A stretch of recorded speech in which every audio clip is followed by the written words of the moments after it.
What's up, guys? Welcome to episode 150 of Nintendo Pow Block. I'm one of your hosts, Corey Dirrig, and alongside me, as always, is that retro code, Eddie V. Yay! We made it to 150! Yes! Also joining us is the wise Wisconsinite, Jesse Douglas. How's it going? So, yeah, you're seeing a little bit of a different video today because, Skype sucks. It just sucks. I can't help it. I guess it's gonna go with the new formula that we're doing anyway, so whatever, but I just want to be very vocal about how much Skype sucks. It just sucks. I wish there was an easier way to do this. And I'm sorry to start out episode 150 with such a negative tone, but Skype sucks. It just sucks. This is just a behind the scenes episode, everybody. Oh, jeez. No. If they saw behind the scenes, they would have just, no. That's a different behind the scenes. Trust me. Oh, man. So, yeah, episode 150. I don't know how we made it this far, but we did it. It's time to wrap everything up, guys. Good job. We're done? We did it? No, Corey, we have more Nintendo stuff. Oh, yeah. Okay. If you say so, Ed. If you say so. We got another Smash Direct probably happening. Labo VR, which is the oddest thing, but that's all in the future. I know. Ed, we started doing this in what, 2015? Yes. I guess is what that makes this. And then Jesse joined us, and then here we are. We did it. We are. We made a podcast, and yeah, if you're listening on audio feeds, you probably noticed the new thumbnail for the show, so it kind of pops and sticks out a little bit more. Yes. So I got real bored one night and designed new stuff for all the podcasts, and now I have to redesign everything because I wasn't thinking correctly. So I put that on my shoulders as well. So good job, me. Go team. Once again, when you're done with the project, you just out of the blue create another one. I know. You can't just leave things alone. I know. I can't. I'm sorry. I just can't. I can't. I want us to be the best. But Some would say the very best, like no one ever was. I make you more stressful because I'll get critical on it. Point some things out that need to get changed. You're just like, oh, F it. I know. Oh, man. When you told me that the Arsenal X1 needed a background, I was like, it has a background. Open your eyes. And then you look at it just like, you can barely see it. But then I had this dark overlay over it, and I just took the dark overlay off, and it just made it brighter, and yeah. So, and then Moose started nitpicking the Nerds Gone Platinum one. I'm like, you know what, dude? Jason signed off on it. I'm done. If you want a different thumbnail, you make it. But yeah, I like I told Corey that I love this NES retro Mario Brothers 2 kind of. Well, actually no, Mario Brothers 3, because they kind of had like that kind of look within the title. Yeah. But when I seen the colors for Pow Block, I was just thinking, man, this is Super Mario Brothers 2 for some reason. Yeah. So, I went and did that. You can check our Instagram or my Instagram or our Facebook page or whatever. It's there. They're all there. So if you want to check it out, you can. But yeah, that was a project I decided to put on myself last week. So I'm also designing new thumbnails for a lot of Nerds Gone Rogue stuff in general. So I don't know. I'm trying to make everything easier on everybody and kind of trying to consolidate what I'm doing. By doing more, so which seems counterintuitive and ironic, but whatever. You know what? It's fine. Whatever. So, we're not really going to do any housekeeping today because we kind of want to. What we decided to do for episode 150. Actually, we're going to do one little piece of housekeeping before we get in here, but episode 150, we are celebrating the fans who kind of led us along and kind of gave us this platform to talk about video games and Nintendo in general. So 150 is going to be a big turning point for us, I think, as a show. Like we said last week, we're going to kind of consolidate how we do things on Pow Block and Arsenal X. We're not really going to do what we've been doing really in terms of like, here's robotic, what we've been playing, and, news, a list of news items, and then question block. What I kind of want to do is we're going to spend more time. I mean, not that we don't already spend a lot of time on what we've been playing, because we do that. I kind of want to make this a more conversational podcast instead of a news-based podcast. Yes, when something big happens or something in the news is important to talk about, we're going to talk about it, but it's going to be more of a discussion instead of just, oh, Nintendo put out this game today. How do you feel, Ed? Burp, burp, burp, burp, burp. How do you feel, Jesse? Burp, burp, burp, burp, burp, burp. You know what I mean? So we're going to kind of make this more conversational, and we're going to interject questions where we kind of see fit. And then at the end of the show, we're going to either do question block like we have been doing with like 1 or 2 questions, or we're going to have a topic of the show and just kind of discuss things. It's going to kind of reflect more of a Nintendo version of Nerds Gone Rogue proper, almost, where everything is kind of conversational and revolving around questions and conversation points instead of news and topics and stuff. So we're going to use episode 50 as that jumping off point, but episode 150 we're doing all questions. We have about 5 or 6 questions that we kind of want to have a good conversation about, but there's also been a bunch of games that we've all been playing that have come out recently. Plus, I've kind of delved into. I don't know, whatever words. There's a couple games I've been diving back into, and not just Nintendo, but all platforms. And so we kind of want to use maybe the first 20 or 30 minutes to talk about what we've been playing, and then we'll get into those questions. So, I don't know. I don't really know how to start this new wave of podcasting, but I've been playing. I re-downloaded Starlink. It was on sale, the all digital version, and I've been wanting to play that game for a while. And I re-downloaded it, played about the first hour of it again, and man, Ubisoft made a really good Star Fox game. I mean, yeah. I know it's not really a Star Fox game, but they made a really good one, guys. When it comes to Switch, it's a Star Fox game. Yeah. I mean, come on. It sold, I think on Switch, it sold 80% more units on Switch than it did the other two consoles combined. So, yeah. I mean, let's face it. It's Star Fox. And then they're adding more Star Fox content to it in April. So, I played about the first hour of it. The flying feels really good. The world, so far, the world feels kind of empty, but I know I'm just in those beginning missions, and kind of putting my ship back together, I guess is what you would be calling it. Yeah. But man, dude, the cutscenes and Fox's animations look so good, man. They look so good. Man, and how they kind of weave the Star Fox stuff into the main story, it feels like really natural. Just it doesn't feel like, hey, we made this game, but Nintendo paid us to put Star Fox content, so we're gonna kind of shoehorn it in here. It feels really natural and a good blend of Star Fox and original content in there, and all the lines that, like, they're talking directly to Fox, not just a quote unquote generic player. But Starlink is a game. If you own a Switch, like this week, I think the Ubisoft publisher sale is across all platforms right now.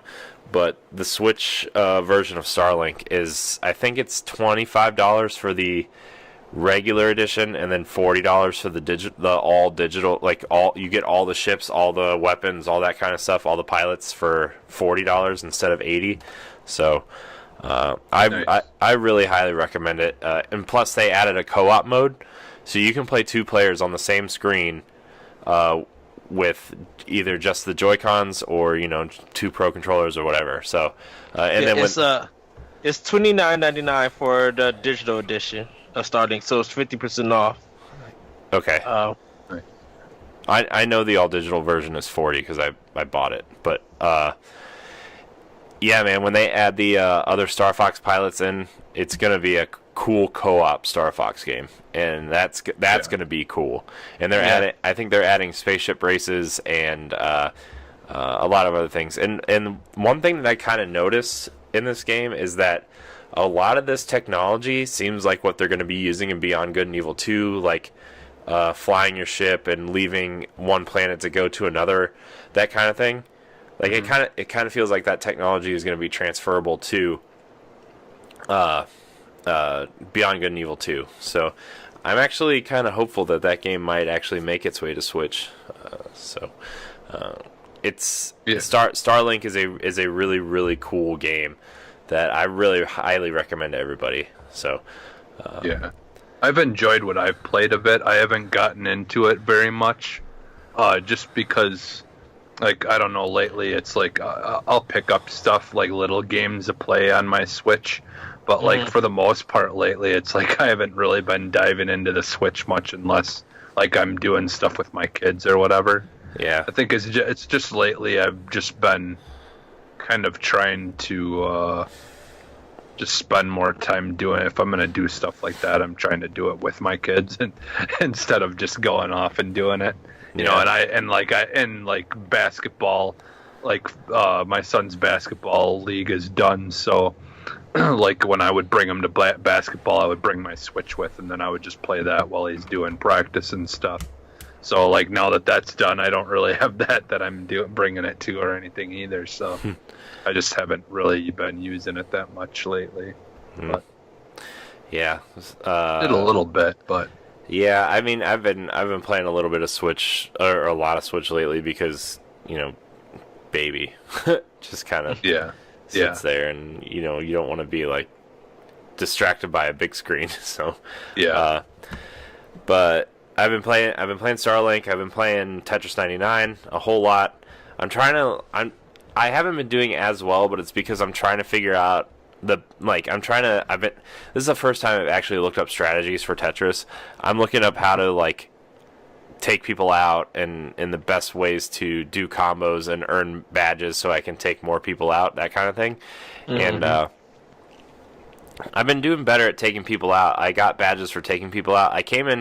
The highest I came in today was 4th, but it's because I was focusing too much on taking people out instead of, actually making lines. So I would accidentally drop pieces in the wrong places while I was trying to take people out, and it just really messed me up. But Tetris 99 is a cool free game if you subscribe to Nintendo Online. So yes, yeah. So Tetris 99 is awesome. They released the box art for Fire Emblem today or yesterday also. Yeah, I seen that. I seen the collector's edition or whatever. The collector's edition is way better than the original. I'm sorry. Yeah, but it's also sold out. Yeah.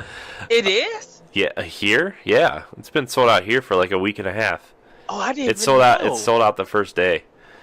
So I signed up for an Amazon email for if they got any more in, but it's unlikely that they're getting it in. I didn't even know I didn't even know they was taking pre-orders because of the delay. Yeah, it's sold out. It sold out the same day as it was announced. So I might have to speak to my they went back GameStop. I saw a tweet from Nintendo Everything that they were back up on Best Buy early this morning, but by the time I got there, they were already sold out again. So we'll see. My Target had a whole bunch of the special editions of the last Fire Emblem. Oh, or really? Whatever. Yeah, they had a whole bunch of them that just sat there for months and no one would ever buy them. Yeah, so, ours did it. No. Our did that in for Xenoblade Chronicles X. And don't forget, Corey, we pre-ordered ours. I know we did. I'm guessing maybe that might happen again. My Target by me might end up having some. Well, Jesse, if you see them, you message me right away. All right. I will PayPal, Venmo, I don't know, what are the kids using these days? I will send you money to go get it for me. Right. But yeah, and man. If you don't get it, Jesse, I got y'all. I got both of y'all. Man, can't pull those Toys R Us strings anymore. Target's only 5 minutes from me. No one's buying games there, so I'm able to walk in, get the stuff, and be out. Yeah. So anyways, they showed off the box art, so I actually got back into Wargroove, and Nice. they fixed all the issues I had with it. So thank you guys for giving me checkpoints, letting me skip through the enemy turns faster, letting me attack faster, giving me an easier difficulty level. Dude, Wargroove is extremely difficult. So I've been playing that, and what was the other thing on Switch I've been playing? I gotta look this up. Oh, I guess Mario, but that's not it. Oh, Ape Out. I've been playing Ape Out, which is a really cool indie game. I don't really know how I feel about it yet. Like, I like the concept of it, and I enjoy playing it, but I don't know how deep it's really going to get. You know, after those first couple stages, the mechanics haven't really seemed to change all that much. The enemies just seem to get stronger, I guess.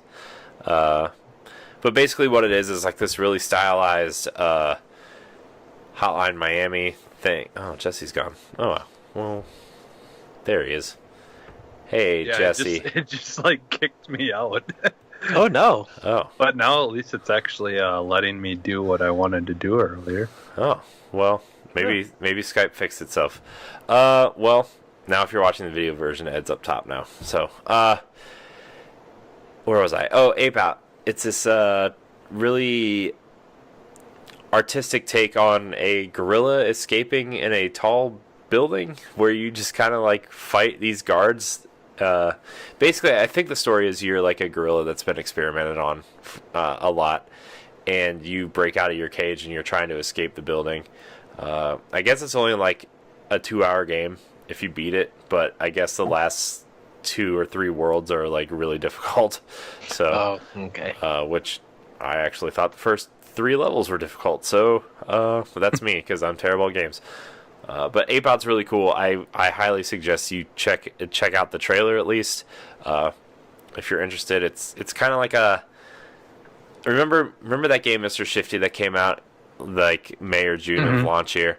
Like that's kind of what it reminds me of a little bit, mixed with a little bit of Hotline Miami, Okay.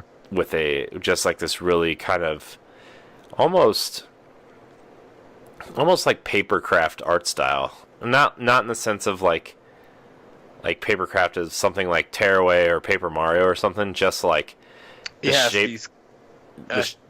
It's like construction paper almost. Yeah. Like South Park. No, it's not even. It's not even that. Where like everything, it's like a solid color. Yeah, everything is like one color. Like the gorilla will be orange, and then the buildings will be blue, and the people are white, and then the glass that you can shatter is a light blue, and then when they shoot you, your blood drips on the ground, and it's kind of like an orangey color actually, but it's really cool, and I highly suggest people check it out because it is cool. For $15, I think it's fun enough for $15. So Yeah. I think Mr. Shifty is a better $15. But that's just me. So. But that's kind of what I've been playing on Switch. I've been playing a lot of Assassin's Creed Odyssey. I don't really know. Do we want to talk about other platforms now with this new kind of direction? I don't really care. Do you guys care? I was trying to keep this show as structured as Nintendo as possible, but I don't know. People seem to like it when we talk about other games because it pushes them towards other games. So, Yeah, that's fine. Yeah, because I mean, like for me, like I said, I haven't been playing much Switch. I ended up helping my daughter play some what's it called, Paw Patrol for Switch, and that's about all.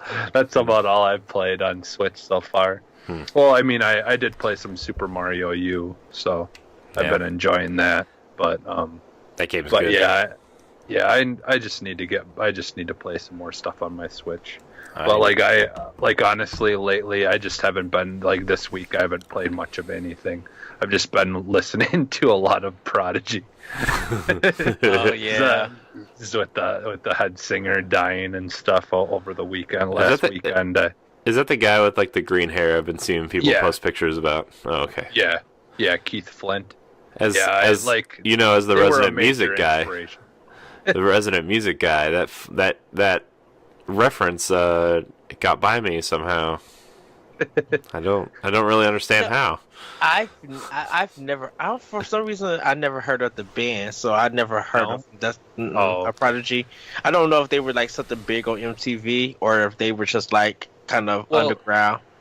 Well, they were the Smack My Bee Up. Was their popular song back in the day, but and then Firestarter was the one that got really popular. They played those on MTV, but but the thing is it's it was like they started in the early 90s, like doing like electronic, like EDM, like they were doing stuff that like now like Dead Mouse and all that is making has made more popular. They did a lot of that stuff long before any of those existed. So like they're kind of trendsetters in a lot of ways with some of the stuff they did. But theirs is like more drum and bass, like more they mix like a lot of like almost hip hop styles with like a techno. And like that's why like when I make music, a lot of my inspiration comes from them. Like like when I make some hip hop beats, they tend to sound almost have like more of like a techno sound to them in some ways. Like instead of your true just authentic like hip hop sound, like like they mix a lot. They do like almost a hip hop and more faster, and like they use a lot of sound effects to make their beats. Like they'll have like glass breaking and just like all these like sound effects they use to make their music. It's really interesting. But yeah, it's like I've just literally been listening to them like nonstop. It's either them or podcasts this whole entire week. Just because I was pretty bummed out and still am, because they were a big inspiration. Like they were like one of the like first bands when I first started getting into music like a lot that I would listen to like nonstop. Like their music for the Jilted Generation album was in my CD player for like months on end, like nonstop. But so yeah, that's mostly what I've been doing. Those like I've been playing some other stuff, but yeah, that's up to you guys. I don't know. Like I played some stuff on Xbox, but yeah, I mean, I guess we can talk about it this episode, and if people really have feedback about it, they can just email us at nintendopowblock@gmail.com or leave a comment on the video or whatever, and let us know like if you think we should stick to just Nintendo games or not. But I think the game I've been playing most this week is Assassin's Creed Odyssey. And that the only reason why I kind of want to talk about it this episode is it's really giving me Breath of the Wild vibes. Like it's got so many things that remind me of Breath of the Wild. Like you can climb any surface unless you're in like specific dungeons or temples or whatever. Like if you're solving a puzzle there, they actually have like a specific path they want you to follow. But when you're out in the world, you can pretty much climb any surface without having to worry about, oh, there's the obvious brick that's sticking out of the wall. I guess I got to go that way. I really like the combat. I loved Origins in 2017, and my only complaint was that Bayek kind of felt too sluggish and a little slow. And they seem to have sped up the combat and the movement and stuff in this game, which I really love. They added transmogging, which is, for Diablo fans, if you find a piece of gear that has better stats, you can equip it and then make that gear look like something else to make yourself look cooler, but still have the status of the other armor. So they added that this time around, which is really cool. The combat just feels really good, man. It's one of those games where, like, honestly, I'm 12 hours in and I really have no idea what's going on right now in the story because I've been doing so many side quests. Like I was talking to Ed, I've been playing 12 and a half hours and I'm still in the second area. Is the setting like much more vast than Origins was? It's ancient Greece, so right now I'm in like a port town, but there's also a mountain town or a mountain region and a bunch of little islands. It actually has a lot of Black Flag in it. There's a lot of sailing. There's a lot of little islands you can go visit and kind of take over, and you can recruit new people to come to your ship, and they will kind of give you resources and kind of flesh out your crew a little bit. Although, for being part of the Club Ubisoft or whatever, their online thing, I actually have Aya from Origins as my lieutenant, which doesn't make sense because this game takes place 250 years before Origins. But I mean, there's a lot of suspension of disbelief. They basically give you a superhero Spartan, and you're just going around murdering everybody. I unlocked the infamous kick from 300. Yeah, where they kick the guy down in the well. I unlocked that. I unlocked this move called Bull Rush, where if you have like your two daggers out, you kind of like dash through somebody and like cut them in half. Oh, okay. I mean, they don't always die, but if they're low on health, they're dead. Yeah. Also, what they did really well is they really fleshed out the stealth stuff from Origins, where like, you know how you could like hide in the grass and like they could, you could whistle and they would come over and you would just like assassinate them. Yeah. Well, if you stay hidden, if you assassinate them, the other enemies won't see you. So you can like stealth kill like 10 people in a row, and there's actually an achievement for that.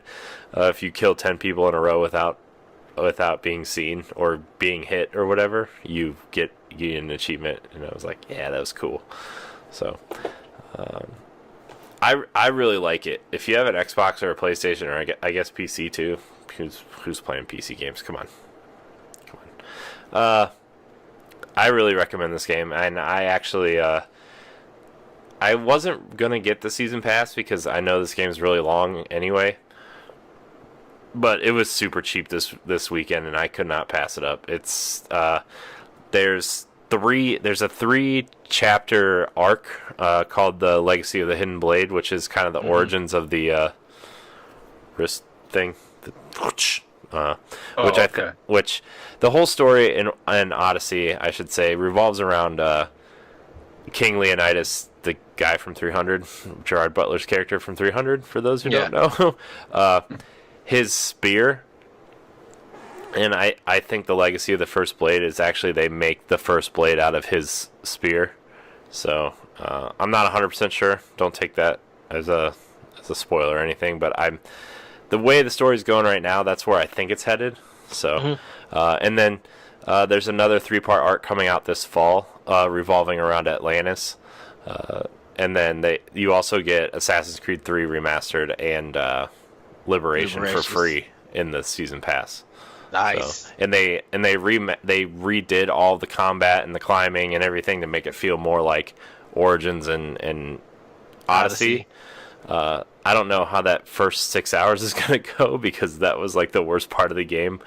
But we'll see. If the combat feels good and the movement feels good, then I will definitely play 3. I don't think 3 was as bad as a lot of people said it was, but that's just me. And I actually really like that Connor statue where he's holding the tomahawk and the American flag behind him is really cool. Yeah. So it's actually, I don't have it here. It's actually in storage, but it's cool. It's a cool one. So, yeah. And like my first thought was like, why is it 3? Why isn't it Black Flag? Then I remembered that Black Flag actually came out on PS4. We're just that many Assassin's Creeds ahead on this console generation. Right. So. Yeah. But Odyssey is really good. Odyssey is really good. So, I've also been playing some Apex Legends and Destiny also, but I'll save that because we need to talk about stuff on Arsenal X, which I'll still talk about Odyssey on Arsenal X too, but so that's kind of what I've been playing. I actually played a lot this week, which makes me somewhat happy. I don't know if that makes me a bad parent or not, but played a lot. So, Jesse, I know you said you haven't been playing a lot, but have you been playing anything? Yeah, I've kind of trying to go back to Ashen. I had my last, what is it? Yeah, Sunday last weekend. My friend Ben came over, which was a pleasant surprise. He just kind of, asked if he could drop by or whatever.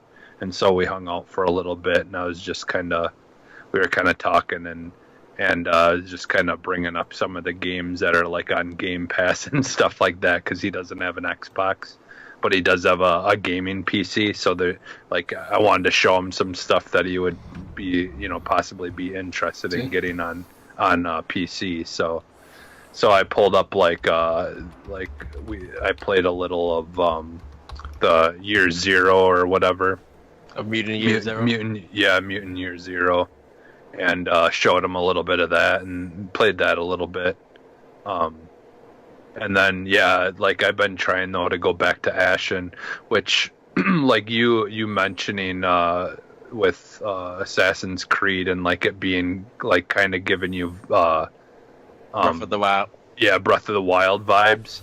I kind of really wish that they would have had that whole climbing thing in this as well, and they could have, because they already have that, the whole stamina bar thing, because it's kind of supposed to be like the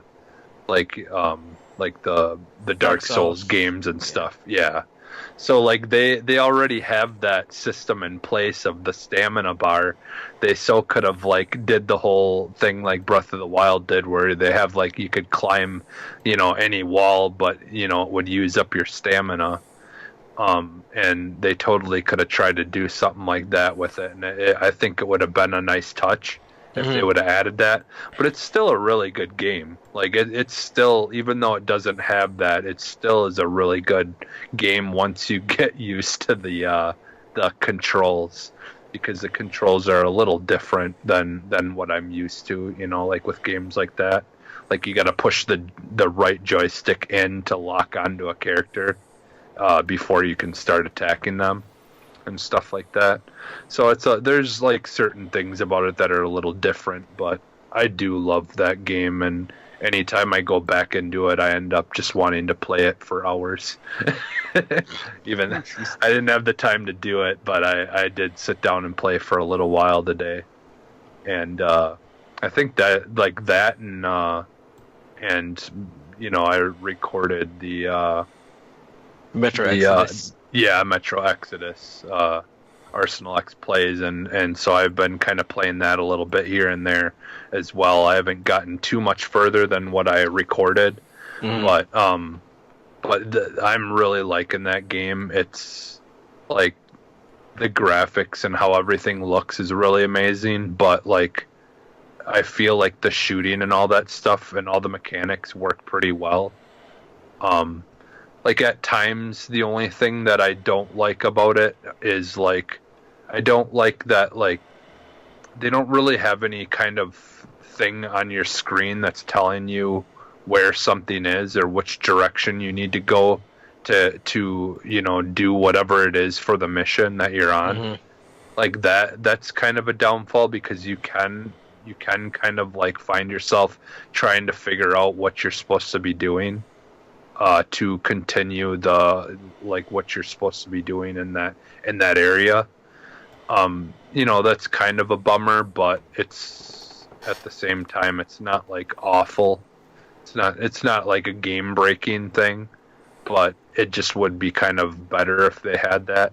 I think it's it kind of almost makes it so the experience doesn't feel like you're playing a game, more so that you're just in that area. There's not a whole bunch of things all around your screen, telling you which direction to go, and it just lets you see just the screen for the most part, Yeah. So, but it's a fun game. I'm really enjoying it. I need to get into it more though, but like I said, this week just hasn't been a good week to really try to put some good gaming in. So, yeah, family and life stuff gets in the way. I guess it doesn't get in the way. I guess families are important, but you know what I mean. Yeah. Ed, what about you? What are all the things that you've been dabbling into? Okay, so all right, we're gonna move on to I'm just kidding.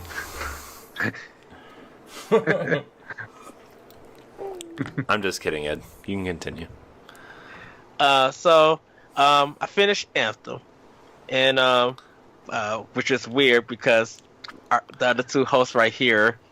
Well, I understand why Corey couldn't have finished Anthem, and Jesse, I thought you would finish Anthem before me, but I bet I played it. I did play it a little bit. I forgot to mention that, but I just Oh, by the way, that's why I haven't really been playing a lot of Xbox stuff. Is because like my Xbox has decided to only connect to the internet whenever it feels like it, not just constantly whatever. So I looked it up. I guess it's not a common occurrence in X's, but it is more of an occurrence in an Xbox One X than it is the other consoles. Yeah. So I think I might have to send it in. But anyways, continue. Sorry. So after all the bugs and crashes and bugs as in I got to a part of a level and they wouldn't give out the next objective. So it would just loop what I'm still doing. And that happened like twice and stuff. And doing all the hunting and all that stuff. I gotta say that this is a game that I think is not going to make Game of the Year. A lot of people Game of the Year list. I will nominate it for some of the best gameplay. With the guns and stuff. Like shooting and moving around and dashing. The flying is really good. It feels great. But I think there is times that you didn't seem convinced by that, Ed. Your face was like only reason why you like that complicated control scheme of Daemon X Machina. Well, the flying is easy. Which to be fair, you're not the only one that prefers Daemon X Machina's flying over Anthem's, which is weird because we were talking about that a couple weeks ago at NGR, where Matt and Moose actually really liked the flying in Daemon X Machina, and I was like, man, that actually surprises me quite a bit. But sorry, I just wanted to. Did you mention that I liked it? Yeah, I was like, man, you guys are with Ed on that one. I am not with you there, but. Well, this I think this is the problem with the flying with Anthem. Not saying this bad. There's nothing wrong. I want to see BioWare still. There's a lot of games who have this mechanic need to study BioWare, need to study Anthem on how to get it right, how to get it pitch perfect. I think the problem is that because the loading is weird in this game, like. Let's say me, you, and Jesse and Moose was playing. It might load you, Corey, up, and then Jesse, and then Moose, and me last. All the information that's being talked about, you guys are getting. So then you're blasting off, and you're halfway past me, and then the game decides it wants to load me. And so, trying to catch up with you guys, the flying doesn't get improved. I've been trying. I literally been putting the highest stuff that I get from every hunt. Every time I go into the free world, they'll reward me with stuff. I would get the materials to craft, and I will up my stuff and everything. And I'm still flying at the same speed, and it's still kind of overheating. So it's just like I really wish that everybody could fly at the same time in a sense. And it might also depend on what character you're playing, because I think if you're flying with Storm, you fly faster than you will with the Ranger, because I played the full game with the Ranger. I think that's something too that Destiny does better. Like I think they should have more of like an actual loading. Like if they're gonna make you play with other people, then they should actually load you into a game that doesn't start until all 4 people are there. Right. To make it so the experience isn't broken up like that. Like at Right. least that's something that Destiny did. I Yeah. feel like, didn't it? Cause you, yeah, it does. Cause you miss story parts, and wherever you at, if they're further than you, it does the transporting thing. Yeah. So it was just like, cause even one of the hosts on Game Informer was having this problem, and they may have fixed it or anything, but I was just like, if I can't upgrade my flying and it shows, it's gonna be it's kind of a problem. But like actually being in the air, jumping off and rocking off and stuff, that feels good. I just don't think this game is gonna be. The game is good. I still say wait for a patch. I know they got the new update patch, and I need to update it to see it. But yeah, I beat the game. It was fun, but I can say I think I have more fun in Crackdown 3 than Anthem. And I think Anthem should have came out in May and let Crackdown 3 have February, because there's just something about this that still feels unpolished. And I think as they're patching along and stuff, it's getting better and better. But I think people are going to wait for, I would say maybe September, for the whole everything to be upgraded and ready to go, and we'll see what the new story content is. But yeah, I'm now working on Devil May Cry 5 on Xbox One for a review. And enjoyed a little bit of what I played with that. I think I still prefer DMC.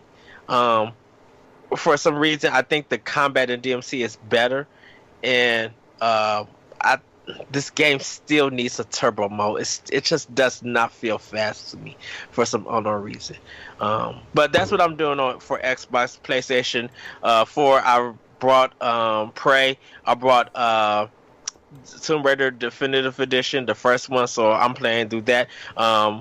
Jumping in back into Final Fantasy 12 and Secret of Mana. I think I'm gonna finish those games and get whatever awards and then move on and stuff from that. But for Switch, I have been playing Harvest Moon, Light of Hope, and I am laughing.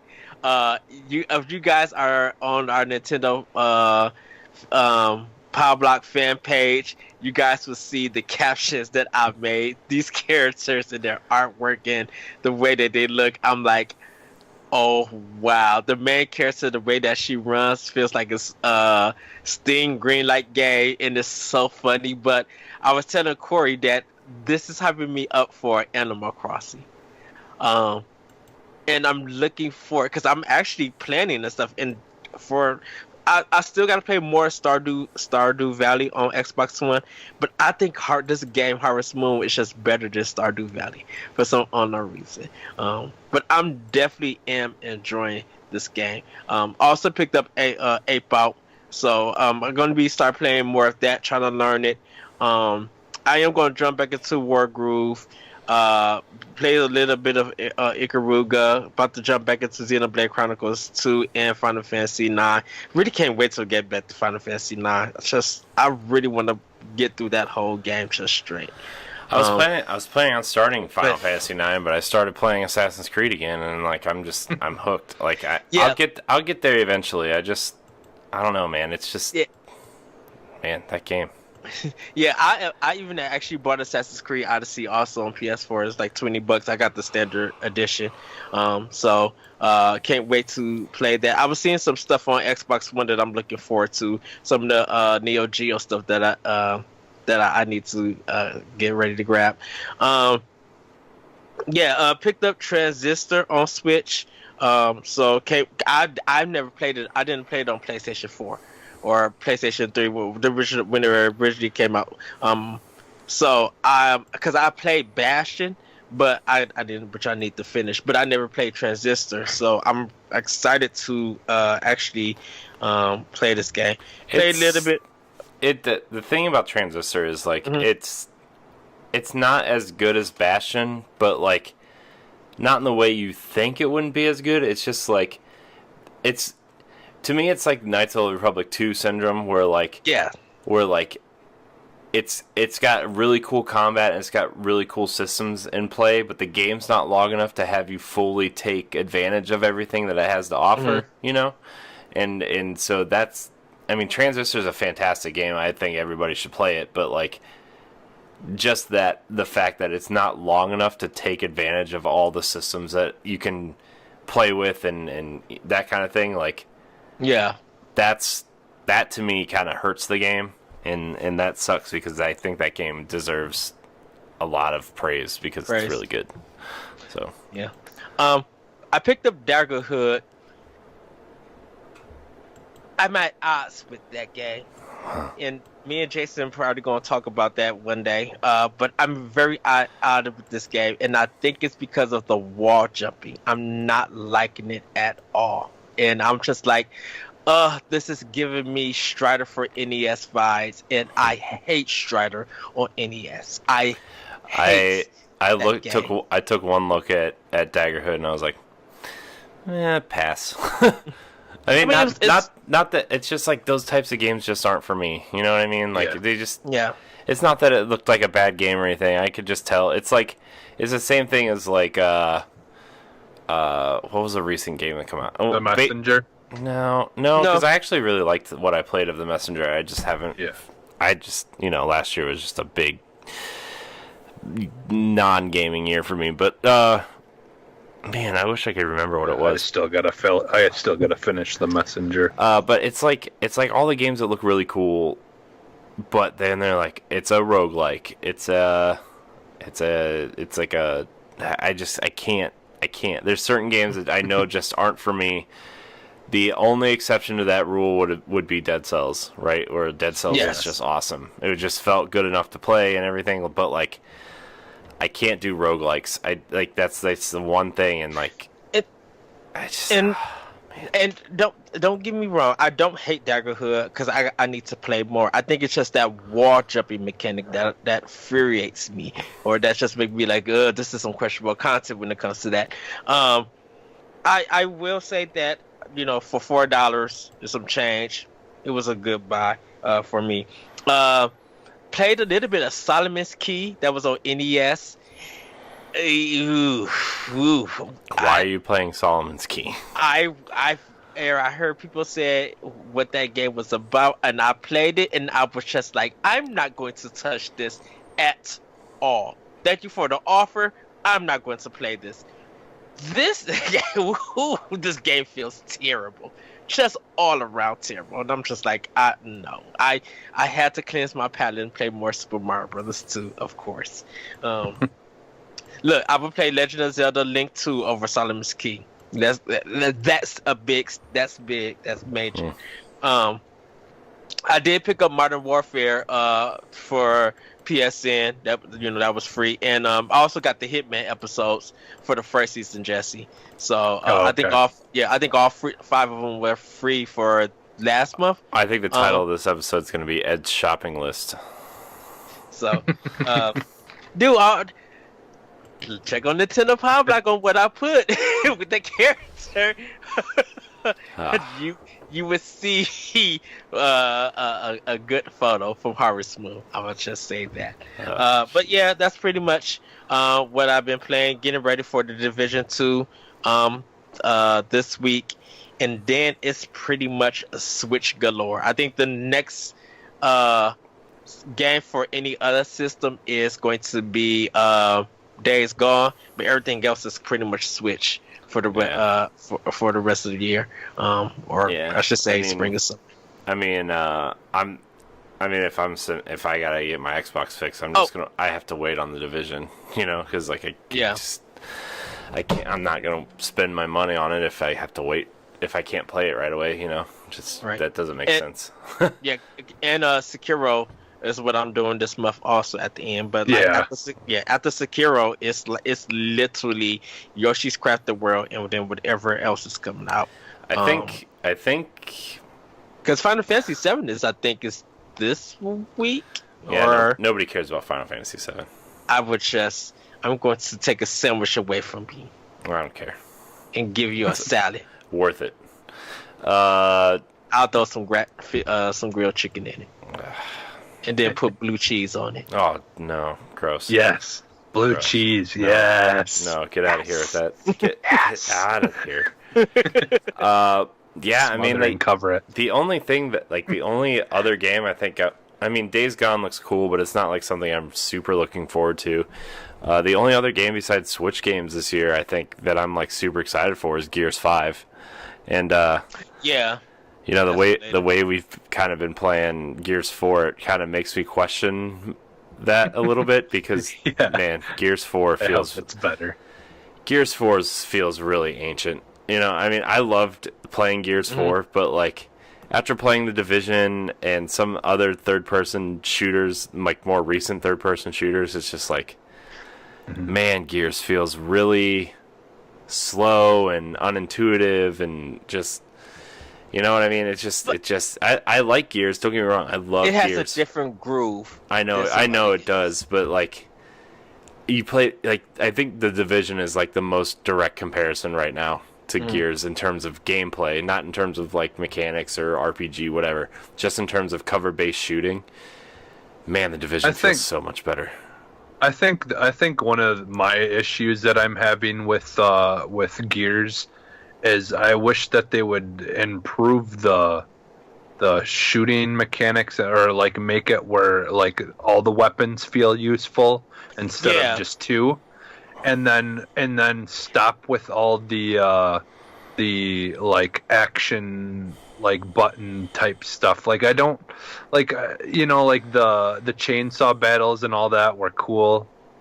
You know, at some point it was cool when it first came out, and like, but I just don't like, I don't like that it's something that the enemies can just randomly do to you, and all of a sudden next thing you know you're dead.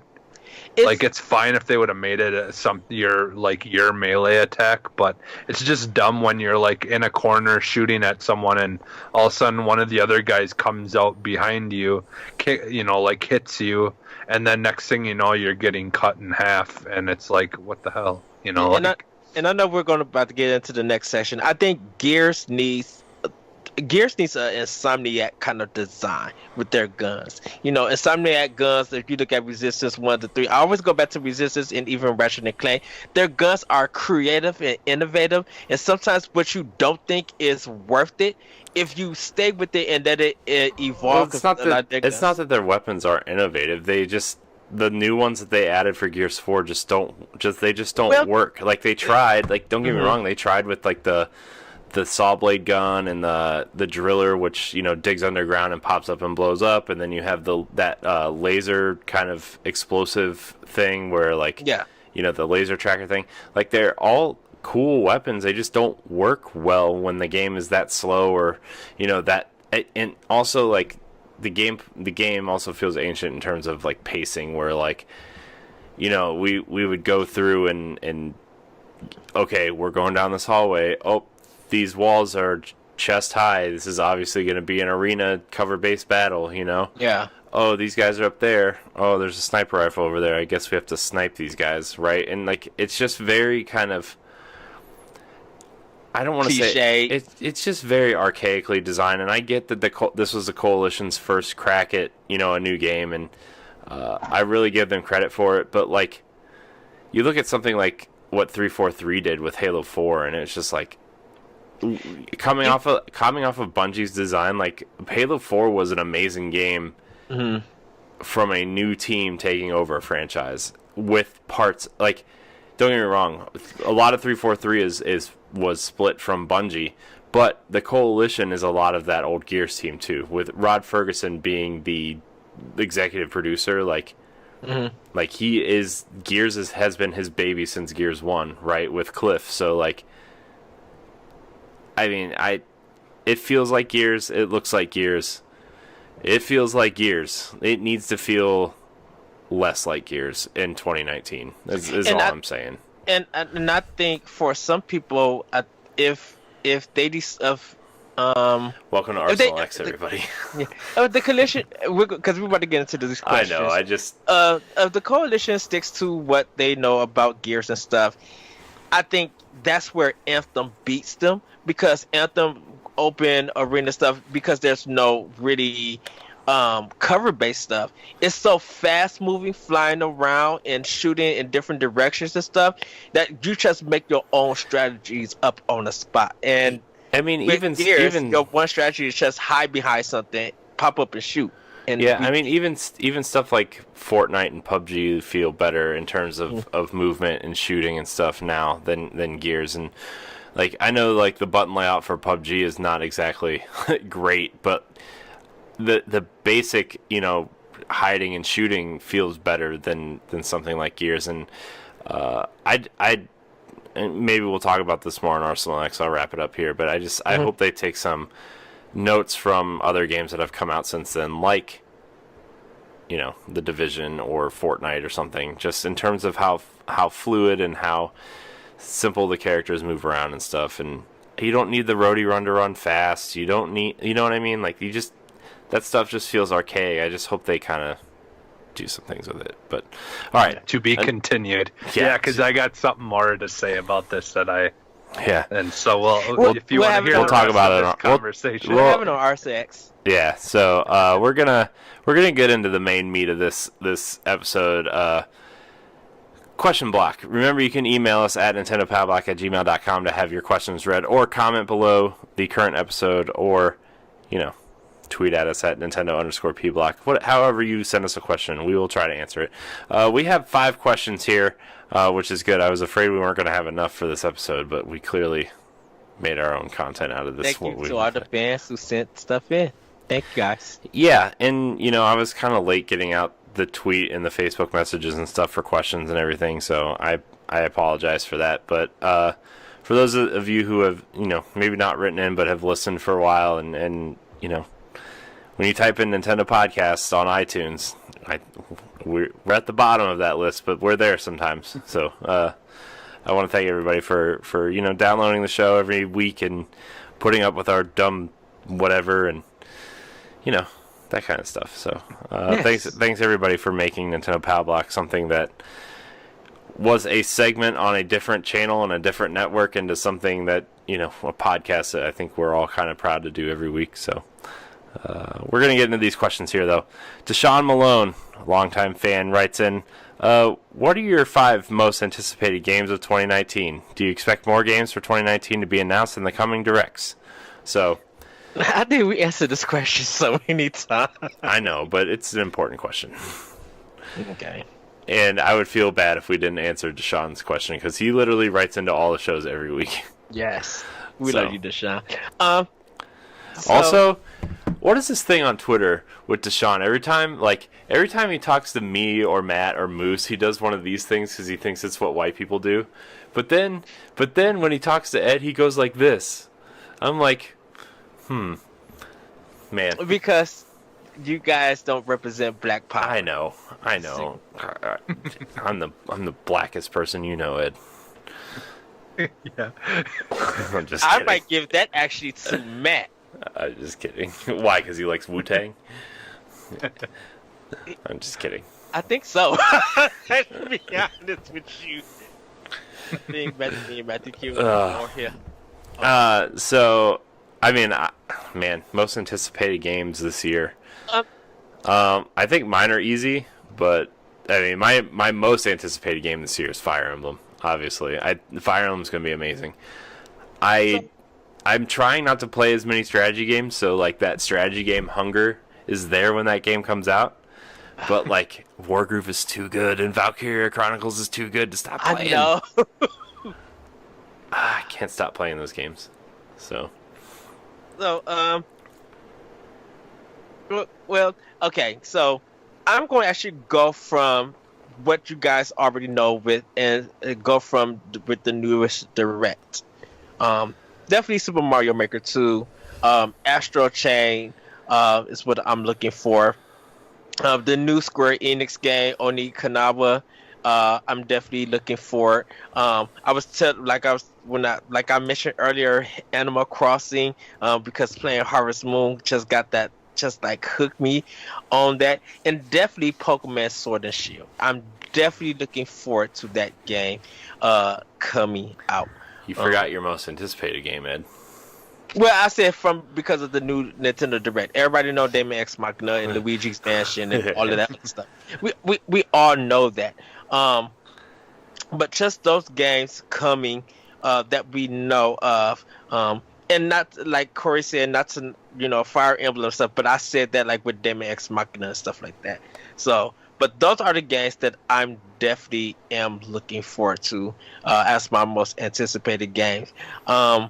Bayonetta 3, of course, but it's still up in the air where these games are going to be at in the month, and I'm super excited and really can't wait for things to be announced. And hopefully, and maybe at E3, we will see that new Octopath Traveler, because Square Enix said they are working on it, and I'm not talking about the mobile game. That's a pre. Well, they did say it was still a ways out because they've been working on this mobile game, I guess. So, but they did announce. No, you know what? You know what I think we're going to see from E3 actually is the new Bravely Default game, because I think they're working on one, or like a Bravely Default HD or something. And also that first game. If they made that first game for Switch, yeah, and Grandia. Go ahead, Corey. I mean Jesse.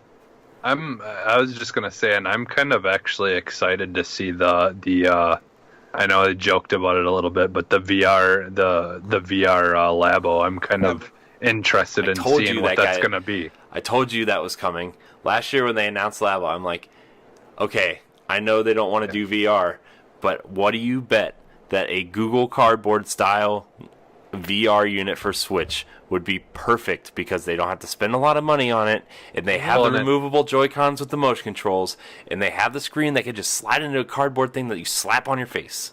I like that long camera run. I was just like, this is that Pokemon Snap realness right there, dude. Like, literally. I just want to say, I called Labo Cardboard, like, I think before even Labo was announced. So, well, and to be fair, like the VR for it existed almost the second Switch came out. Yeah, it just wasn't official. Official. Well, I know what your most anticipated thing. The tank. Jesse. What? Your most anticipated is Game Pass. Yeah. No, actually, it's Turok. Oh, with oh yeah, dude, that comes out next week? Yeah, I think so. The 18th. Forget the Division 2. I'm playing Turok next weekend. But it's okay. Comes out the 18th. I'm confused. It's Turok 1 for the N64, but someone said that it's both games, 1 and 2. Well, Turok 2 hasn't officially been announced, but this is the Turok 1 remaster that came out on Xbox like 2 years ago. Okay. Remember when they released that weird remaster a couple years ago? Okay, and, so you can just switch between. Is it like where you can switch between the graphics? No, it's just they're just high res N64 graphics. They're nothing special. Oh. It's like, did you remember the Banjo-Kazooie ports on Rare Replay? That's basically what it is. It's basically just that, but Turok. So, yeah, have fun with those platforming puzzles. I'm just throwing that out there. It's 1999, so I'll be buying it. And then I guess like Doom and Duke Nukem or Doom and Wolfenstein, all those. Oh, Duke Nukem N64. Forever. Oh yeah, Duke Nukem Forever had some jumping puzzles that were terrible. Remember, by the way, when Randy Pitchford compared Duke Nukem Forever to Half-Life in an interview? What was he smoking? Well, let's be fair. Both games are mediocre at best. I know, true, but I know I'm going to get a lot of hate for that, but I don't care. Half-Life is not a good game. I don't care what people say. It was good for the time, but it just doesn't hold up. Not good for the time. Yeah. It sucked. Well, their physics, they brought like amazing physics to the game world, though. I'm just kidding. You gotta go with that. But, I'm sure. But, yeah, I mean, I'm sure when Half-Life and Half-Life 2 came out, it blew people's minds, but yeah. The PC doesn't hold up. I've just learned through the last few years that I just don't really care about Valve games like at all. They make some decent games. I just like Portal I hated Portal. I struggled through 3 hours of that game. I love those games. And then, yeah, I was gonna do Portal 1 and Portal 2 for something that we were working on, and I was like, no, not doing it. Unfortunately, like, I know you didn't like Portal 1, but Portal 2 is so much better just because the actual humor and all that stuff. Yeah. It makes it so much better of a game to play. Like, where if you don't care for the mechanics that much, you can at least look past it because the humor is much more constant and there's more story to it than the first one. Well, the first game I played, the dialogue and dry wit is so spot on. Well, the way I record everything, like, I can't have the sound on, and I don't know how to change that. So, like, everything we've ever recorded, I don't have the sound on. Yeah, but Jesse, what is your 5? I'm sorry. Oh, my 5. I don't know. Like, the thing is like all the games you mentioned. Like, I'm surprisingly though, like, you know, like, I know I haven't really been that interested in Fire Emblem, you know, ever in the past. But like, honestly, this one, like, seriously is interesting to me, and it's just unusual. Because, like I said, I have really, up until now, I have not cared about Fire Emblem. But the new one really looks interesting, though, to me. Yeah, it looks cool. It looks like it's like Harry Potter, but Japanese Harry Potter. Sounds amazing. Sounds amazing. Oh, Harry Potter! What a great, lovable cast of characters those are. So that's probably my number 5, though, because. But can we have a Harry Potter cast? Can we just call it Pottercast? Harry Potter must not return to Hogwarts. I just pasted a whole bunch of question marks and trash cans, and you know what? My wife will do it with me. It's fine. I don't need you, Ed. I'll do it. I'll do it with you. Yes. Can we all talk in British accents too? Welcome to the Harry Potter podcast. See, Jesse got a thick accent, so I think I probably will come up to Wisconsin and be like, "What are you doing? Let me take you to the pizza spot and let's talk this over with, because you can't be doing that." But Corey, what's our next question? Well, I didn't say my top 5. I thought you did. Oh, I just said Fire Emblem. Oh, it doesn't take up all 5 spots. Ed just doesn't care that I want to talk. It doesn't matter. Yeah, and all I've said is Fire Emblem. Basically. I mean, and then obviously, like, Wolfenstein and Doom. Oh yeah, I forgot those were coming this year too. Yeah, those. Well, isn't Wolfenstein 2 out already? The Wolfenstein 2 is the Youngbloods standalone expansion. Yeah, that's right. Okay. I wish they would put the first 2 games on. Yeah, that's what I want. Yeah. The original. Yeah. Yeah, even if that would be cool if they put those in the classic section. But yeah, I don't know. They're like the Yoshi and all those. Obviously, I'm like super excited for, and to finally play a Mario Maker, because I haven't really gotten to play it yet. I played it for like a couple of seconds. But can't wait for that series of episodes of where we make each other Mario Maker levels, and then we just record ourselves playing each other's levels and hating our lives forever. Why do I feel like I'm going to be the one that's going to get the most craziest levels and be the one to beat them? Because you got to be creative, Ed. If you want us to lose, you got to be creative. I am going to be creative. Oh, trust me. All you gotta do for me is just make it where it's just those little tiny platforms that you gotta land on. I suck at that, getting those really precise landings on those really small. Man, for me, I think my top 5 would be Fire Emblem number 1, obviously, Luigi's Mansion, Link's Awakening, of course, and then I'm just gonna group Doom and Wolfenstein together because, like, those to me just kind of go together. By the way, man, was playing Doom the other day. Man, what a good game. I need to load it back up on my Switch. They keep releasing like stability patches on the Switch version, and I'm like, there's a new patch out. I should jump in and try to play it. It's really good. I want to play I'm doing easy on Switch because I already beat the game on L1, but I want to do it easy on Switch so I could get everything. Well, I only play games on easy, so yeah. And number 5, I think, is Mario Maker 2 looks really good, but I don't know if I'm like, if that's like an anticipation game for me. No, it's just like something I think, I think all three of us, plus like I know Matt's super into Mario Maker, and Todd of Secret Friends Unite is super into Mario Maker. Like I think that's something that as a community we can all kind of come together and make each other's levels and share them in the Facebook group and that kind of thing. Like I think that's going to be a cool group type game for us. Mm-hmm. But for you, Corey, it would definitely be like Link's Awakening. I said Link's Awakening. I didn't hear you say it. Thanks for listening, Ed. I'm really glad you're listening to me. Because I thought you would say Luigi's Mansion 3 also. I feel like my wife when she's talking to me. Why aren't you listening to me? I'm just kidding. But I don't know. I'm really interested in the new Pokemon game too. Yeah, me too. But like I don't know if I'm like really anticipating it because like I like playing the Pokemon games, and then I've realized I'm like, I don't have time for all this, and then they just keep adding more, and I'm like, this is gonna drive me insane. Well, and I think I'm kind of bummed that it's not gonna have the whole like where the Pokemon are visible on the screen like they did. With random battles are back. Yeah.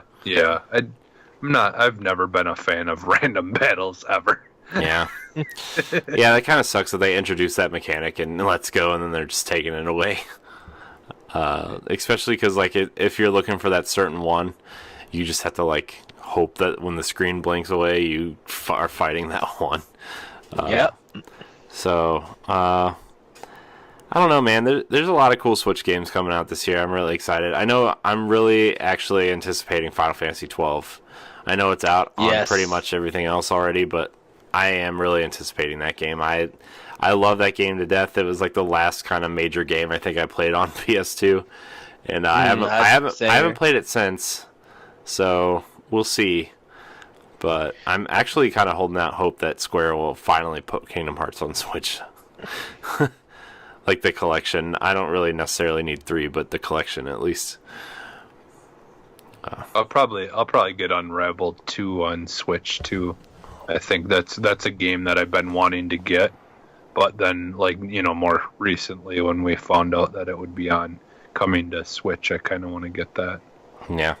All right, we're gonna move on to our next question here since we are like actually running really long on time. I did not anticipate this episode to be this long. Megan Green writes in and says, with Link's Awakening getting a beautiful remake this fall, do you see any other Game Boy or NES games getting some sort of remake in the same way? And also, what game would you personally want to see remade? Congrats on 150. Been following since number 1. So, it's a long time. I'm sorry that you listened to us for 150 episodes. Thank you. Let's see. A game I would want remade. I have no idea, man. I think, like, a lot of Nintendo games are kind of, like, good the way they are, I don't know if I would ever want anything like, I don't think I would ever want something like Super Mario World or 3 or 2 remade, you know what I mean? Like, what guess about 6 golden coins though? I would like a 6 golden coins remade. Super Mario Land and Land 2. Would you want that remade, or would you just want that to be like kind of remade? Because those games offer something different the mainline series never did. There's no sub in Mario Brothers in the Mario games that's an auto level, It almost, like, in my opinion, like the Super Mario Land 2, the 6 golden coins almost was like mixing Mario with Kirby for me, like in a way. And that sound and the music for those games are good. Definitely Golden Coin. That music is like terrific. I think the Ninja Turtle game, Fall of the Foot Clan, I think that's the name of it. For Game Boy, I would kind of want that as a Konami Rebirth game. No, they've already tried to remake a Turtles game, and you know what happened to it? That depends on who you're talking about who tried to remake it. It was hot trash, so... That Turtles in Time reshelled for 360 and PS3? That was a joke. Yeah. The reshell shackle. Boy, that was the worst $10 I ever spent. That game was cheap too, man. I was like all excited. I'm like, yeah, Turtles in Time, sweet. Nope. Sorry. We got Metroid with Samus Returns. Put that on Switch. I think we got some Mega Man games. I think, but I'm not sure. You know what is ridiculous? You know we haven't had an HD Metroid game yet? This just reminds me of like N64 when you saw Samus in Smash for the first time. You're like, we're going to get a 3D Metroid. And we never got one on N64. That's what this feels like. That's what this feels like. Yeah, I can agree. N64 all over again. Man. I think. Well, no, Square said they were doing the Final Fantasy Legends, that like Secret of Mana thing. They said they were reworking that, trying to get that on Switch. I remember there was one of them that was like it was a cherry or a tomato with glasses, and it was like a puzzle game almost. And I cannot think of it. You know what I want them on a remake of? Marble Madness. Let's get that Marble Madness. It was on 360. Let's get that Marble Madness with the gyro just to tilt the table. Oh man, that'd be awesome. Well, the one on 360 was pretty cool. I loved that game. I remember they just ported that and made a newer one. I remember playing that. Oh, sorry. Oh, no, go ahead, Corey. Oh, I was just gonna say I remember playing Marble Madness at my grandma's house, and I was like, "This is amazing." I was playing that instead of like good games like Zelda and Metroid and Kid Icarus. I was playing Marble Madness. Legend of the Mystical Ninja, Dragon Warrior, or Dragon Quest, because one of the Dragon Quest games did come to Game Boy, and I think that needs to be remade and put on Switch. Because I own it somewhere. I wouldn't honestly even mind a new Donkey Kong, like the original ones. Like actually make like a really cool, updated style, like or the same kind, but have it like just like bigger levels. Or like just like make a really high res version of Donkey Kong 94 with all those levels in it. Yeah. So. Yeah, just. Like, cause like going like back like that kind of stuff. Yeah. And then there's always Paperboy Kid Icarus. Oh man, dude, Kid Icarus. By the way, I want a new Kid Icarus at some point. But we're gonna move on to the next question. Kyle Schumacher writes in and says, "What are your top 10 Switch games right now? I just bought a Switch and am looking for suggestions. I only have Mario Kart and Mario Tennis. My partner and I like to play together." Well, my top Switch. my top 10 right now. I actually made this list after I read the question. Zelda Breath of the Wild, number 1. Shovel Knight, number 2. Mario Kart 8, number 3, although you already have it. Mario plus Rabbids Kingdom Battle. Mario Odyssey, Wargroove, Xenoblade Chronicles 2, Valkyria Chronicles 4, New Super Mario Bros. U Deluxe, and Super Smash Bros. Ultimate. Okay. Tetris 99, Ikaruga. Tetris 99, I forgot about Gris, Xenoblade Chronicles 2, Super Mario Odyssey, ARMS, Messenger, Yoko's Island Express, Lumines is a good one. And you'll probably agree with me with this one, Jesse. Lightfall, Octopath Traveler is a good one. Diablo 3, Puyo Tetris, The Gardens Between, Kept the Toad Treasure Tracker. Sorry, I'm going past 10. Yeah, you are way over. You're like Graceful- 16. Graceful Explosion Machine. Last Master Zero. Lost Sphere. I think I Am Setsuna is on it. Bad North. Definitely Okami and Just Shapes and Beats. And check out Minute if you're up to it. That one is a really good one. Ed's a rebel. Yeah. Oh, and M++. Yeah, M++ is really good. I almost added that to my list, but then I was like, no. If you want to play 2-player stuff, Smash has to be on there for sure. Yes. Yeah. No, I'll just try to see if there's any. So, Jesse, what are your top think of- 27 games for Nintendo Switch? I'll just try to come up with the ones that you guys haven't already said. That's what I said. Did you guys say Golf Story? Because No. Golf Story is such an amazing game. Yeah. If you like, if you like just a fun, comical, like old school style RPG, but you like playing like golf type games and stuff. It's basically a mix of those two things. So like that one is like definitely a must get in my opinion. And then Adventure Pals is a really good just fun comical platformer type game. Like for me, like I like Tetris 99. But like I actually like Tricky Towers a little bit better. It's more of a it's Tetris, but like It's you're like trying physics-based Tetris. Yeah. Like it's a little bit more it's a little bit more difficult in other ways. Before you go on, Jesse, Corey, what's the one that is the shapes and you cut into them? Oh, Snipper Clips. Yeah, Snipper Clips. That's like the Clips. first game recommend- that should have been on the list. Kyle, I recommend you get that with your partner and crack the heck up. Yeah, Snipper Clips. Get Snipper Clips. It's so good. Yeah. Actually, that should be the first thing you buy right now. You should just stop the show, go buy it, and then come back and watch. Oh, but go ahead, Jesse. I'm sorry. And then also Rayman Legends is definitely a really good one to get. And then like SteamWorld Dig 2 is really good as well.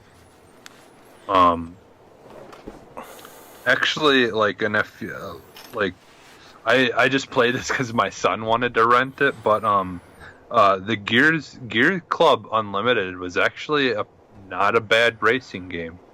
Like it was like a more basic version of Forza, but honestly, it really was not that bad of a game. It got a lot of good reviews. Yeah, and Gear Club 2 actually got really, really good reviews. Yeah. It was a really good game. I actually really enjoyed it.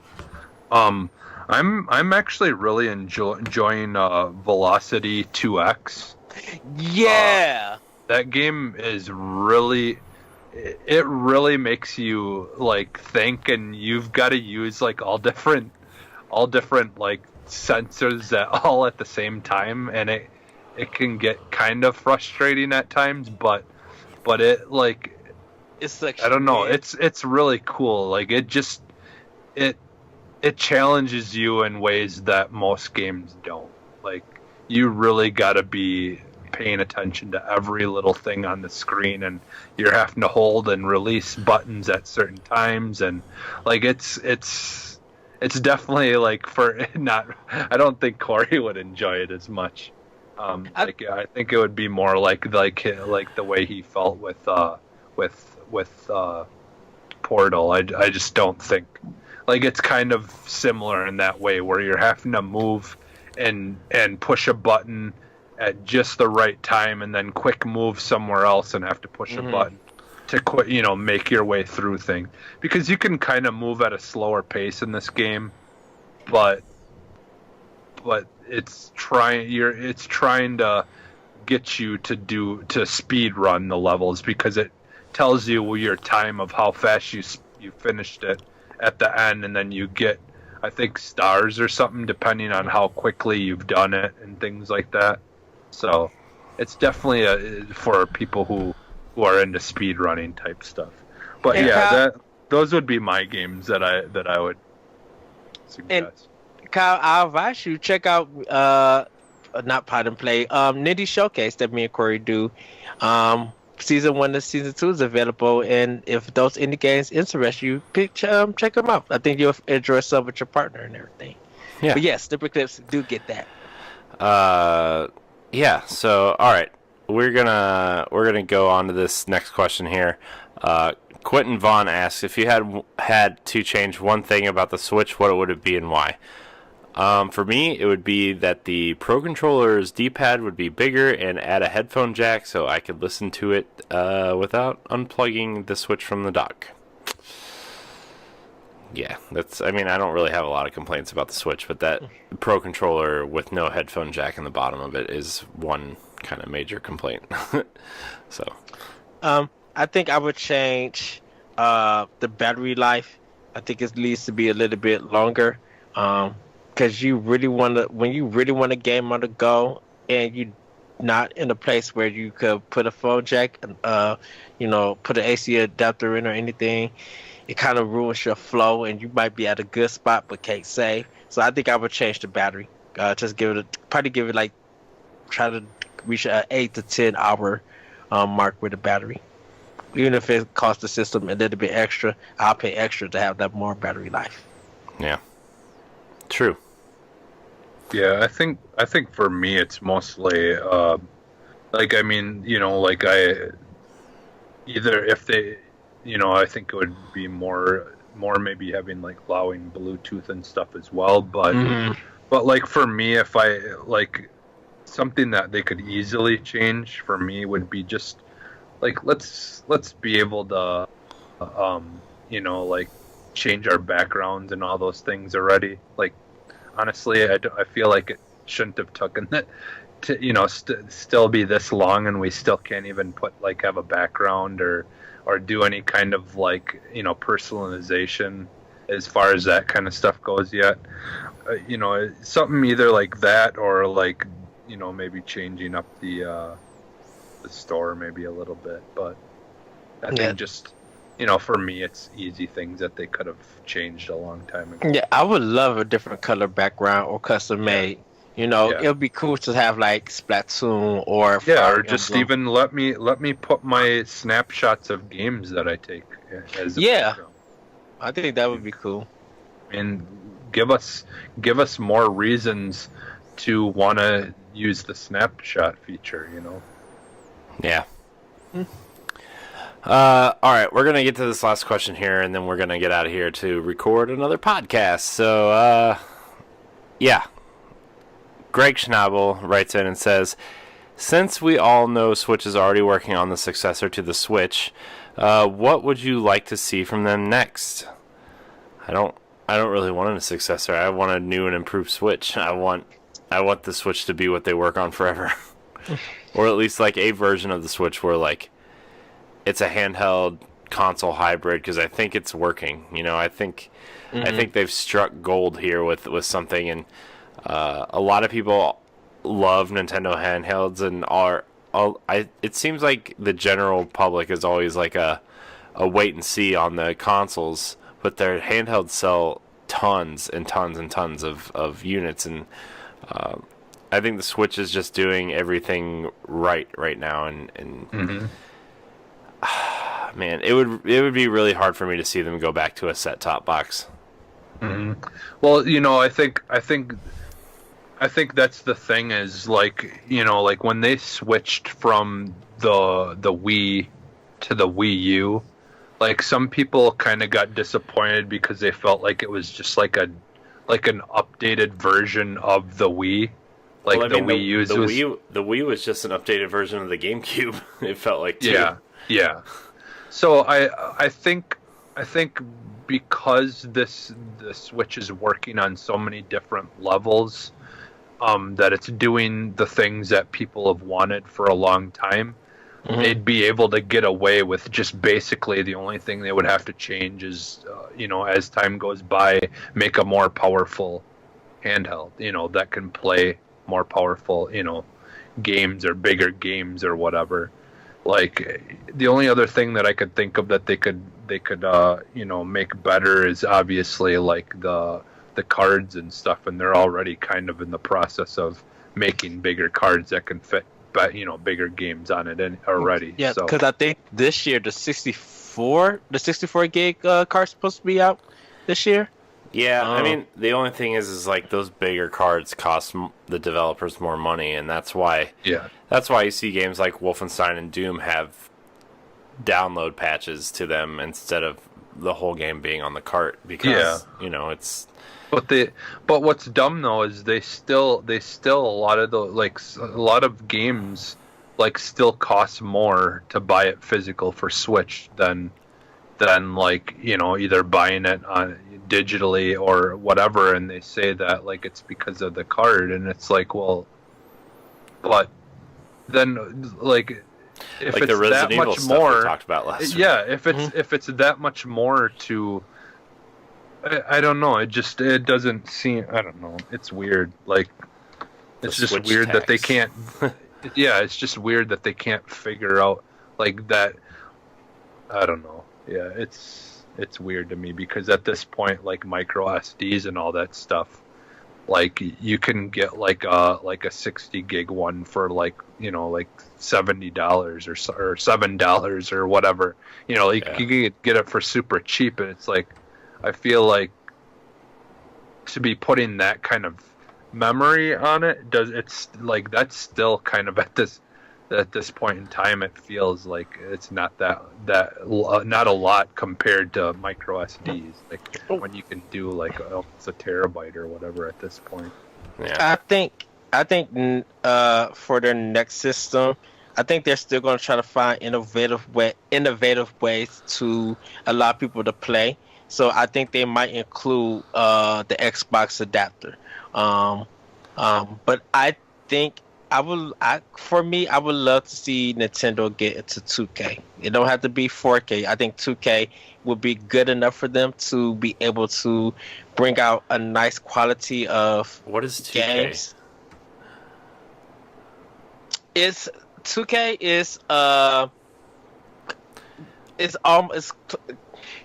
it's a little bit lower than 4K. There's some people who say that some movies are in 4K and stuff, but it's not actually, the resolution is a little bit less, so it's not all fully 1080p. It just looks something a little bit better that's close to not close to 4K, but something a little bit better that's not 1080p.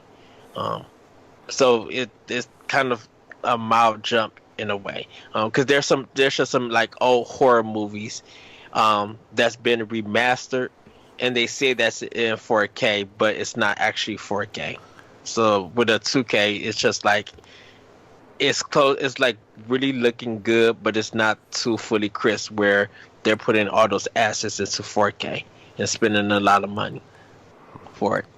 So you could get something that looks good, like Horizon Zero Dawn on the go, in a big screen if you want to. Well, and it's still go ahead, that's I think on PC, I know you can run a game that's built in 1080p, you can technically up-res it, so it's actually more than 1080p. Yeah.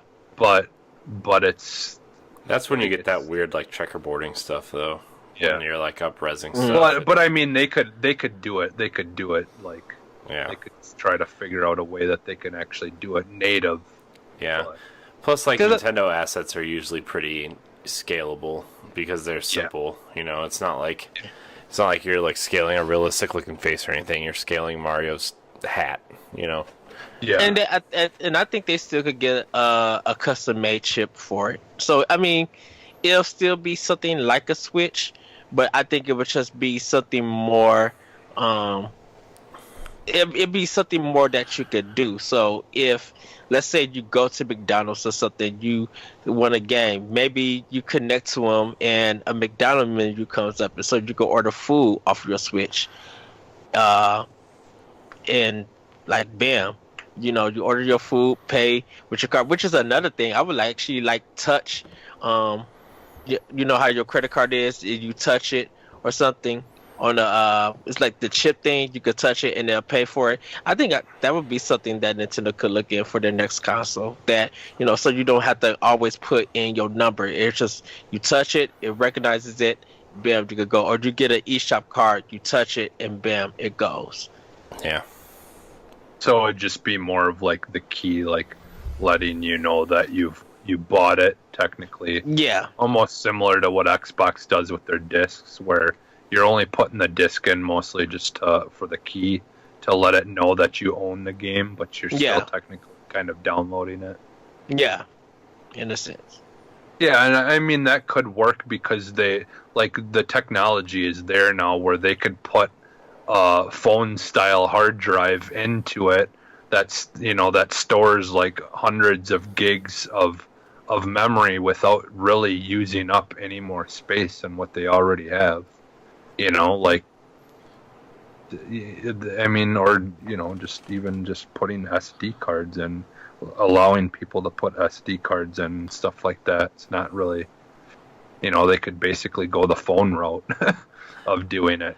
Because it's very, very little space being used up for memory, and just technically switching over to digital.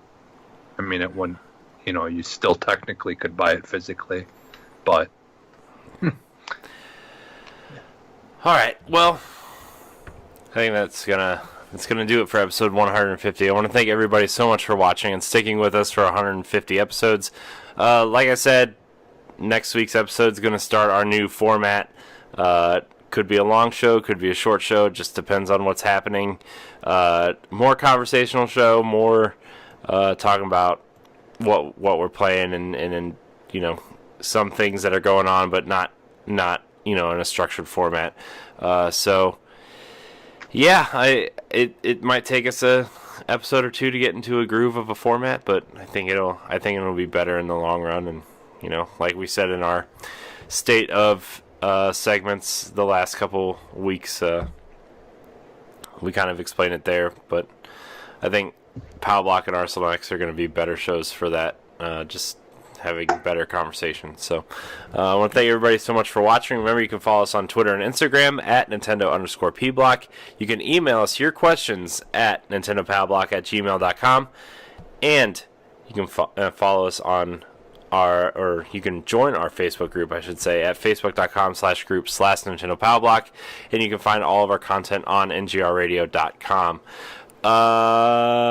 Jesse, where can we find you? You can find me on Twitter at PhantomMegaDAX. Ed, where can we find you? You guys can find me on Twitter at ThatRetroCode. You can also check out Optional Opinion, SoundCloud, iTunes, Google Play, TuneIn, and other podcast apps. My latest episode, Ask the Question, is Sonic the Hedgehog 2, Sega's Super Mario World. Check out that episode and see what I think. It's probably 2 seconds long, and the word is no. Goodbye, everybody. But yeah, and you guys also check me out on Arsenal X in Pod and Play. Season 4 is live. I'm sorry. I apologize for that. You can find me at CoreyNHD713 on Twitter, and you can follow me at CoreyNHD on Instagram and Twitch. You can also find me on various other content here on Nerds Gone Rogue. I think that's it. You can catch Nintendo Pow Block every Tuesday morning at 7 a.m. on your podcast service of choice. Like I said, within the next couple months, we're going to be moving podcast feeds. So I know Google has a hard time keeping track when people move RSS feeds, but it's so we can get this show. And we're going to start with this show and Platinum, Nerds Gone Platinum, to try to get them on Spotify as well. And then as we move forward, we'll get the other stuff moved over one by one. It's more of a financial thing than a ease of doing it. So, anyways, yeah, I want to thank everybody so much for watching, and until next time, we love you. Goodbye. Bye, everybody. Bye. Woo-hoo, 150!